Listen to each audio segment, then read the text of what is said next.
Welcome to our class on Intrapreneurial Opportunities, how to create a culture of innovation.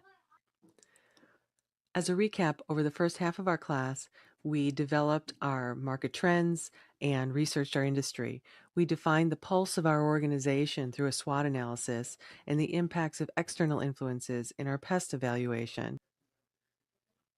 We reviewed that the business environment is really the basis for change in an organization, that change can be proactive or reactive.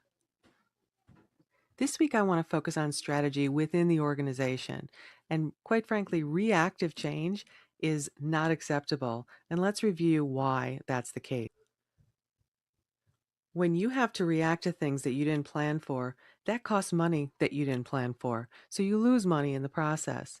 In addition, you're fighting with your competition to keep up when you're reacting to situations. And internally, communication is all over the place because people get confused and you're not communicating with clarity, you're not focused on strategy. What we want to focus on is proactive change, using everything that we've already learned in our business environment. We want to focus on setting the course for others to follow. Proactive change allows us to set the course going forward in more profitable ventures. It creates innovation and promotes idea generation. It also promotes teamwork around the proactive activities that we want to work on together. When you're proactive, you focus on stabilizing your organization so that it runs like a machine and it's agile when you need to move through it quickly. It also allows you to focus on long-term projects where you can be innovators in fields that haven't been ventured in before. So, how do you implement proactive change? First, you have to establish a culture that your business can thrive in. And there are two areas that we want to identify and delve into further. One is continuous improvements, and the other is innovation leaps. Continuous improvements tend to be low risk changes and investments that are easy to understand and implement throughout the organization. They come from identifying and implementing efficiency gains from low hanging fruit that incrementally move the business forward toward your goal. Innovation leaps are considered intrapreneurial opportunities. They tend to be higher risk ideas and investments that require innovation, legwork, and vision without the clarity of short term and mid-term gains. They come from identifying and pursuing innovative projects, products, markets, technologies, and creative growth strategies that leap the company toward its goal. We don't want to just be reactive as we lead our business. We want to be proactive. We want to focus on continuous improvements and innovation leaps. We want to lead the industry because that's where the profit is. That's where the growth is. That's where the leadership comes from. So let's look deeper into entrepreneurial opportunities. An entrepreneurial culture has certain traits. The first two traits are having an innovation mindset, as well as the agility to overcome roadblocks throughout the organization. There has to be a willingness to take risks and a cross-functional perspective and ability to wear many hats. There must be dedication to and ownership of objectives, as well as creative problem-solving abilities and mindset. Finally, autonomy to make decisions quickly without fear of repercussion. These collective traits create an entrepreneurial culture. That culture generates entrepreneurial opportunities. Now let's go further to understand a little bit more about what that means.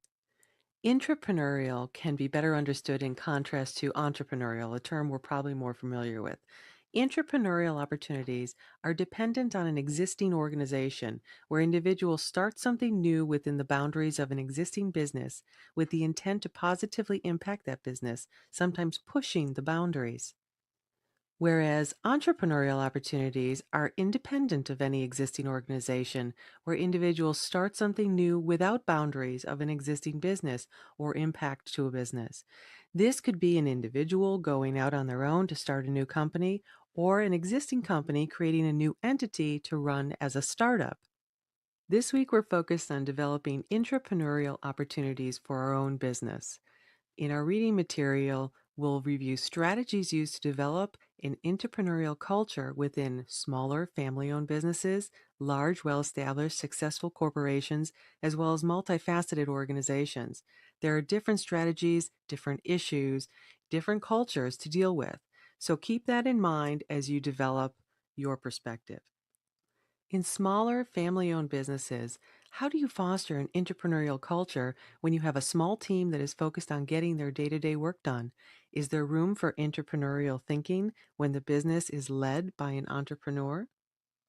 In large, well established, successful corporations that already utilize the best and brightest talent, that already embrace continuous improvement as a core value of the business, how do you foster an entrepreneurial culture that exceeds company standards? How do you empower individuals to take innovative leaps beyond what they are doing today?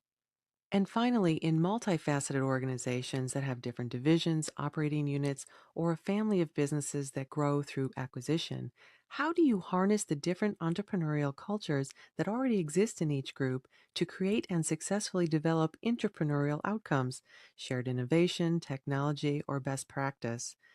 Go through this information and see what you come up with for your own company.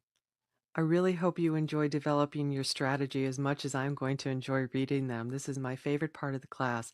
If you have any questions, send me a text or email. Don't hesitate to reach out. Good luck.